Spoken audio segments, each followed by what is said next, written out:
Bonjour, bienvenue au centre d'essai de l'IRT Saint-Exupéry. Je me présente, je suis Jean-Marie Dès, je suis le directeur des plateformes technologiques de l'IRT et du site de Toulouse. L'IRT Saint-Exupéry, c'est un institut de recherche dévolu aux activités de la filière aéronautique, spatiale et des systèmes embarqués. Nous sommes basés à Toulouse, Sophia Antipolis et Bordeaux. Notre but, c'est de faire monter en maturité le plus rapidement possible des technologies innovantes au travers de projets collaboratifs mêlant industriels et académiques, dans le but de faire intégrer au marché ces nouvelles technologies de façon à donner de la compétitivité aux entreprises françaises. Les enjeux qui nous intéressent sont des enjeux de décarbonation de la filière aéronautique et spatiale. Ça peut être aussi des enjeux bien sûr de compétitivité et aussi de souveraineté. On va parler de souveraineté quand il s'agit de maintenir un accès à des matériaux critiques ou à des composants électroniques critiques.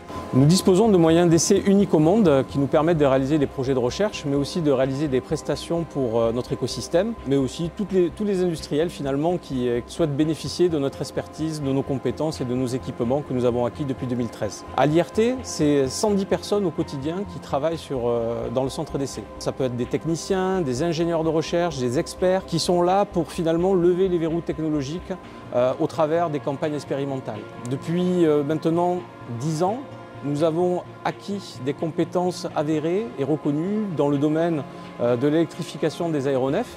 Ça peut être des compétences en conversion de puissance, en CEM, en thermique, en système d'isolation électrique, mais aussi dans tout ce qui va concerner la fabrication, l'élaboration de matériaux à haute valeur ajoutée et la caractérisation de ces matériaux. L'ADN de nos centres d'essai est en phase avec la citation d'Antoine de Saint-Exupéry « L'avenir, tu n'as point à le prévoir, mais à le permettre ». Il s'agit finalement de fournir l'ensemble des équipements nécessaires et suffisants pour la réalisation des projets de recherche et des prestations. Quand nous commençons à travailler sur une thématique, il est vraiment crucial de prendre en compte l'ensemble de la chaîne de valeur associée. Si je prends l'exemple de la thématique de la décarbonation, évidemment, on va travailler sur la circularité des matériaux. Notre champ d'application est le suivant.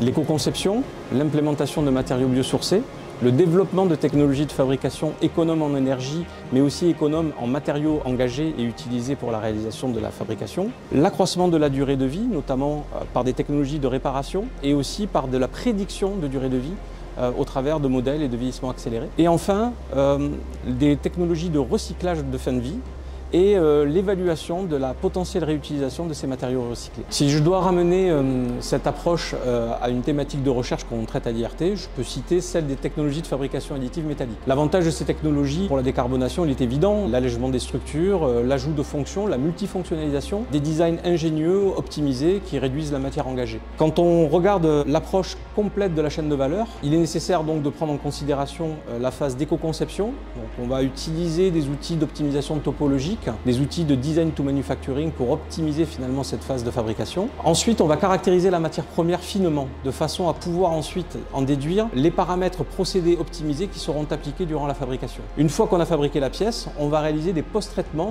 pour optimiser encore les performances de la pièce, que ce soit la réduction des défauts de santé matière notamment, mais aussi la création d'une microstructure à la demande qui va avoir toutes les caractéristiques nécessaires et suffisantes demandées par le produit. Et évidemment, à la fin, suivront tout un ensemble de caractérisations, des essais mécaniques, de l'inspection non destructrice à partir de microtomographie pour valider l'ensemble de nos étapes et l'ensemble des actions que nous avons faites sur ce procédé. On peut évidemment faire retourner en boucle fermée et optimiser chaque phase du procédé en faisant ces caractérisations suite à un plan d'expérience appliqué à une des phases de fabrication. Je vais maintenant illustrer cette approche sur la chaîne de valeur à travers une autre thématique que l'on travaille au sein de l'IRT Saint-Exupéry.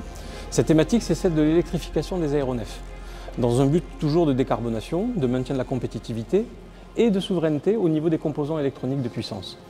On va adresser des sujets sur la montée en tension des avions qui vont permettre à terme une utilisation œuvrée pour l'environnement. En mettant plus de technologies électriques sur avion, on réduit la consommation de kérosène. De la même façon, l'ensemble des verrous technologiques qui sont nécessaires à lever dans le cadre de cette application vont être étudiés dans nos projets de recherche et au travers des prestations que nous réalisons. Le premier exemple que je vais prendre, c'est celui du challenge de la montée en tension des avions. Pourquoi on veut monter la tension sur les avions?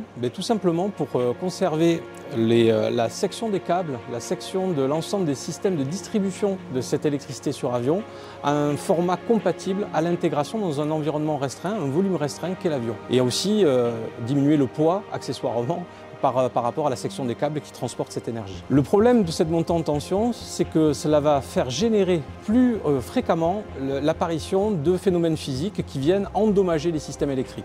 Je parle ici de décharges partielles, d'arcs électriques qui peuvent avoir des incidences catastrophiques sur l'avion en service.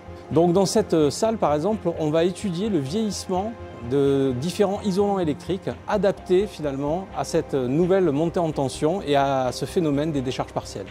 On va en profiter pour essayer de développer des solutions biosourcées de ces isolants qui nous permettront encore plus d'accentuer le caractère éco-responsable des technologies électriques sur avion.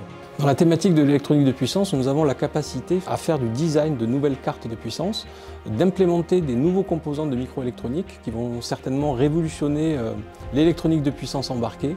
Je parle ici des composants à base de carbure de silicium ou de nitrure de gallium qui permettent finalement une implémentation d'inverteurs de puissance beaucoup plus compacts, moins sensibles à la thermique et beaucoup plus performants dans la distribution de l'énergie et du courant auprès de la chaîne électromécanique. Quand les industriels viennent ici, ils viennent nous voir pour faire ce type de design, d'intégration de nouvelles cartes, mais aussi pour tester la durabilité et la fiabilité de ces cartes électroniques dans le temps. On a la capacité finalement de tester ces composants en environnement représentatif de façon accélérée, de façon à prédire la fiabilité de ceux-ci quand ils seront mis sur le marché et intégrés dans des vrais inverteurs de puissance. Intégrer plus de technologie électrique sur un avion, c'est aussi se confronter au problème d'une potentielle pollution électromagnétique quand les différents équipements fonctionnent côte à côte. Dans cette salle, nous venons caractériser la compatibilité électromagnétique des équipements et nous venons surtout mesurer la potentielle pollution électromagnétique qui sera générée par l'équipement en fonctionnement. D'où l'enjeu super important d'être dans les conditions les plus représentatives possibles lorsque nous faisons les essais. Et c'est le cas dans cette chambre où nous venons finalement simuler l'ensemble de la chaîne électromécanique pour venir faire la mesure de la pollution électromagnétique qui est générée par le convertisseur de puissance. Voilà, ainsi se termine cette courte visite de l'IRT. J'espère que vous l'avez appréciée. Si vous voulez en savoir plus, n'hésitez pas, vous pouvez aller voir notre site internet et vous pourrez d'ailleurs refaire une visite virtuelle de toutes nos installations, non seulement à Toulouse mais aussi à Bordeaux. Vous verrez aussi un catalogue qui liste l'ensemble des performances de nos équipements, les expertises de nos équipes et l'ensemble des choses que nous sommes capables de fournir et de proposer pour le compte des industriels. Si je devais résumer l'IRT très simplement, l'IRT finalement c'est un concentré de compétences et de moyens différenciants au service finalement des enjeux de l'aéronautique de demain.